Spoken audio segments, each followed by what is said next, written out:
டெல்லி இது பழைய டெல்லியா நியூ டெல்லியான்னு தெரியல. ஷாதிப்பூருங்கிற ஊரில் போயிட்டுருக்கோம். இப்போ இங்கேருந்து ஒரு ஊரை நோக்கி போயிட்டுருக்கேன். அந்த வழியில் ஷாதிப்பூர் ஸ்டேஷன் வந்திருக்கு. ஷாதிப்பூர் இந்த பட்டேல் நகர்லேருந்து கிளம்பி நாங்கள் போயிட்டுருக்கோம். இந்த ஸ்டேஷன் இது மெட்ரோடைய அழகும் மெட்ரோவில் க்ரௌடும் போகிறத பார்த்தாக்கா ரொம்ப அருமையாக இருக்குது. ட்ராவலிங் பண்ணுறதுக்கு நல்லா இருக்குது. பாம்பே வந்துட்டு டெல்லி வந்துட்டு இந்த இடமா அவர் பார்க்குறது நல்லது தான். ஓகே, டவுனு காட்டுறது.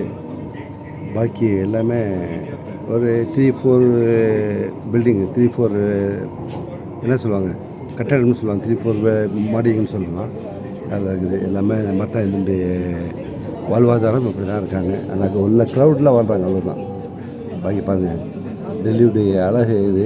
என்னுடைய யூடியூப் சேனலுக்காக எடுத்துருக்கேன். யூடியூப்பில் போடுறேன் இன்ஷா அல்லாஹ். யூடியூப்காக ஒரு 5 நிமிஷத்துக்கு மேலே போகும். இந்த மாதிரி புதுசாக பழசெல்லாம் டெமாலிஷ் பண்ணிவிட்டு புதுசாக கட்டுறது நல்லா அழகாக இருக்குது. எந்த கேபிட்டல் வேர்ல்டு மக்கள் வந்து பார்க்குறதுக்கு நல்லாயிருக்கும், அழகாக இருக்கும். அதை அதிகாரிகள் செய்யணும்னு தான் ஆசைப்பட்றேன். என்னுடைய கோரிக்கையை வச்சிடுறேன். ஆசை தான், நல்லது தான். இந்த மாதிரி அழகு பண்ணணும். அப்படி அருமையாக இருக்குது. இந்த மாதிரி புதுசாக கட்டிட்டு மக்களுக்கு கொடுத்தாக்கா இத்தனை வருஷம் வாடகை கொடுங்கன்னா கொடுக்க போகிறாங்க. அப்படி கொடுக்கலன்னா அவங்கள அந்த கொடுத்த வாடகைக்கு அந்த கழிச்சின்னு சொல்லிட்டு காலி பண்ணிக்கலாம். அது ஒன்றும் பிரச்சனை இல்லை. அரசாங்கம் செயல்படுத்தும் போது மக்கள் அதுக்கு கட்டுப்படுவாங்க.